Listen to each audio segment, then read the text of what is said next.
আমি সর্বপ্রথম মহান আল্লাহর প্রতি শুকরিয়া আদায় করছি যে মহান আল্লাহর ইচ্ছায় আমি এই ট্রাইব্যুনালে চিফ প্রসিকিউটরের দায়িত্ব পেয়েছি। আমি মহান আল্লাহর কাছে সাহায্য চাইব যাতে এই ট্রাইব্যুনালের আমার উপর অর্পিত সমস্ত দায়িত্ব আমি অত্যন্ত সততা এবং দক্ষতার সাথে যাতে আমি পরিচালনা করতে পারি। আমি আজকের এই দিনে আমি স্বাধীনতার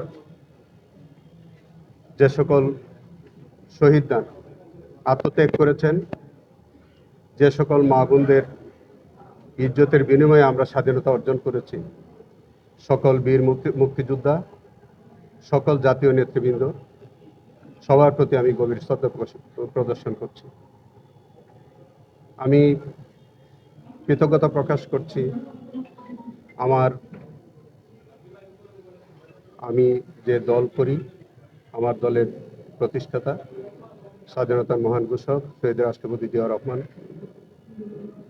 আমার পরম শ্রদ্ধেয় নেত্রী দেশনেত্রী বেগম খালেদা জিয়া এবং আমার নেতা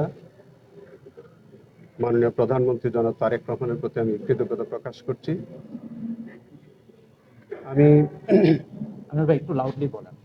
আমি এই ট্রাইব্যুনালের দায়িত্বভার গ্রহণ করার পরে আমার কাছে মনে হয়েছে যে এইটি অত্যন্ত গুরুত্বপূর্ণ একটি দায়িত্ব,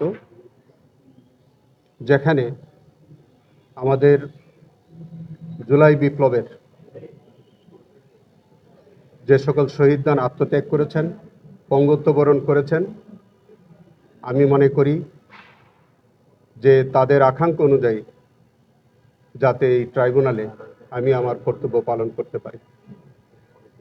এই ট্রাইব্যুনালে যে সকল বিচার চলমান আছে এবং আগামী দিনে যে যেগুলো মামলা বিচারের জন্য আসবে, আমি সম্পূর্ণরূপে চেষ্টা করব যে আমাদের জুলাই শহীদদের আকাঙ্ক্ষার অনুযায়ী যাতে আমি ট্রাইব্যুনালে আমি আমার বিচার কার্যে আন্তরিক সহযোগিতা করতে পারি। আমি আমার প্রিডিসেসর যে চিফ প্রসিকিউটর জনাব তাজুল ইসলামের প্রতি, আমার বন্ধু, তার প্রতি আমি গভীর কৃতজ্ঞতা প্রকাশ করছি। তিনি আজকে আমাকে দায়িত্বভার অর্পণ করেছেন, এই জন্য তার প্রতি আমি কৃতজ্ঞতা প্রকাশ করি। আজকে আমি মনে করি যে এই ট্রাইব্যুনাল, এই বিচার ব্যবস্থা সম্পর্কে আর বেশি কিছু আমরা না বলি, যেহেতু আজকে আমি প্রথম আসলাম, আমি দায়িত্ব পেলাম, আমি এই ট্রাইব্যুনালের সমস্ত কার্যক্রম আমি দেখব। নিশ্চয়ই আপনাদের সাথে বারবার দেখা হবে, কথা হবে। এই ট্রাইব্যুনালের কার্যক্রম নিয়ে আপনাদের সাথে আমরা বারবার মুখোমুখি হব। আমি একটা কথা শুধু বলতে চাই, এই ট্রাইব্যুনালে যে সকল অপরাধীরা বিচারের সম্মুখীন, তাদের জন্য সুস্পষ্ট মেসেজ যে যারা কোনো অন্যায় করেনি তারা কোনো হয়রানির শিকার হবেন না, অন্তত প্রসিকিউশনের মাধ্যমে। কিন্তু যারা প্রকৃত অপরাধী, তাদের প্রতি প্রসিকিউশনের পক্ষ থেকে একটা ক্লিয়ার মেসেজ আমি দিতে চাই যে যারা অপরাধী তাদের প্রাপ্য সাজা তারা পেতে হবে। এটাই হচ্ছে আমার আজকের দিনে এই মেসেজ। এবং এই বিষয়ে আমার পূর্বতন প্রসিকিউশন টিম যেভাবে কাজ করেছে আমি একইভাবে কাজ করব, এবং আমি আমার দক্ষতা এবং আমার মেধা জ্ঞান সমস্ত কিছু প্রয়োগ করে আমি আরও দক্ষতার সাথে এই মামলাগুলো পরিচালনা করতে আমি চেষ্টা করব। আপনাদের সকলের সাহায্য চাই।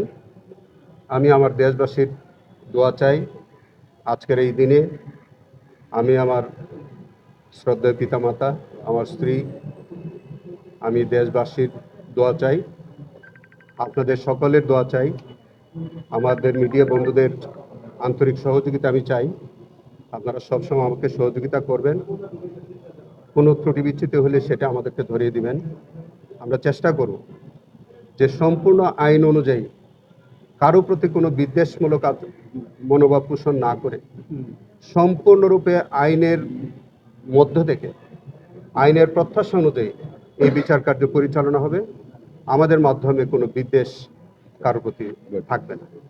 আপনাদের অসংখ্য ধন্যবাদ। আচ্ছা, গত গত যারা এখন কাজ করছে তাদের মধ্যে কয়েকজনের মধ্যে আপনার অভিযোগ আসছে যে তারা কারোর কাছ থেকে কিছু বাড়তি সুবিধা নিয়েছে বা এই ধরনের অভিযোগ এসেছে। এই অভিযোগগুলি তদন্ত করে ব্যবস্থা নেবেন কি? যেমন তামিমের নামও এসেছে, তার রুমে আমি মনে করি যে এই জাতীয় বিষয় যদি আজকে আমাকে না বলেন, আমি মনে হয় ভালো হবে। আজকের দিনটা আমাকে একটু অব্যাহতি দিবেন, কারণ আজকে একেবারেই আমি আপনাদের মেহমান, প্রথম দিন। আমি এই কথাগুলো একেবারেই আমি এখন নিতে চাচ্ছি না। আমি মনে করি যে আমি অফিসটা বসি এবং সেখানে আপনি যে কথাগুলো বললেন, যদি এরকম কিছু হয় নিশ্চয়ই আমার কাছে আসবে এবং তখন এগুলি দেখা যাবে। আজকে এই প্রশ্নগুলি আমরা একটা প্রশ্ন, না সেটা হচ্ছে ভিডিওটা অনলাইনে বলে একটা দেন। পারসেপশন এখন পর্যন্ত আইনমন্ত্রী সহ বা সরকারের যারা এই সংক্রান্ত দায়িত্ব নিয়েছেন, তাদের দিক থেকে আপনাকে কোনো মেসেজ দেওয়া হয়েছে কিনা? আপনি একটা মাত্র আমাদেরকে বললেন যে তাদের কোনো পরিকল্পনা বা নির্দেশনা আপনি পেয়েছেন কিনা? হ্যাঁ। দ্বিতীয় বিষয় হচ্ছে আপনি কিরকম নির্দেশনা? মানে এই পরিকল্পনা মানে সামনে বিচারিক প্রক্রিয়া কিভাবে এগোবে, কোন বিষয়ে কোনো বার্তা আপনাকে দেওয়া হয়েছে কিনা? দ্বিতীয় বিষয়, আপনি নিয়োগ পেলেও মোটামুটি তো দেখছেন যে কিভাবে বিচারিক প্রক্রিয়াগুলো এগিয়েছে। সেইখানে আপনার কাছে মনে হচ্ছে যে নতুন করে কাজ করার কোনো সুযোগ আছে, বিশেষ কোনো জায়গা আছে? দেখেন, বিষয়টা হচ্ছে এই ট্রাইব্যুনালটি একটি আইনে পরিচালিত হয়। আইনের বাইরে অন্য কোনো নির্দেশনা থাকতে পারে না এবং আইনের বাইরে অন্য কোনো নির্দেশনা অন্তত আমার আমলে গ্রহণযোগ্য হবে না। আইন অনুযায়ী আইনে যেভাবে আছে সেভাবে বিচার কার্য হবে, এর বাইরে অন্য কোনো নির্দেশনা আমার কাছে নাই। আমির ভাই, বিভিন্ন ভিডিওটা বলে অনলাইনে দেন। এক ধরনের পারসেপশন ক্রিয়েট করা হচ্ছে যে আপনি যেহেতু বিএনপি করেন, সেখান থেকে দায়িত্ব নিয়েছেন, অতএব এর মাধ্যমে এই ট্রাইব্যুনালের বিচারের গতি কমে যাবে বা যারা আওয়ামী লীগ আসামি আছে তারা সুবিধা পাবে, এই ধরনের একটা পারসেপশন অনলাইনে বিভিন্ন না, জায়গায় মানুষ এটা বলে। দেখেন, একটা দলীয় সরকার ক্ষমতায় আসছে দেশের গতি বাড়ানোর জন্য। তো স্বাভাবিক কারণেই দলীয় সরকারের অধীনে যেসব আদালত এখন পরিচালিত হবে, যেসব পাবলিক প্রসিকিউটরের মাধ্যমে এবং আমি চিফ প্রসিকিউটরের মাধ্যমে, আপনারা বরঞ্চ প্রত্যাশা করতে পারেন গতি আরো বাড়বে। মামলা গতি কমার কোনো ট্রাইব্যুনাল কি সুযোগ নেই। পারবে কিনা, এখন তো অনেক মামলা। ভিডিওটা বলে ফেলেন একটু।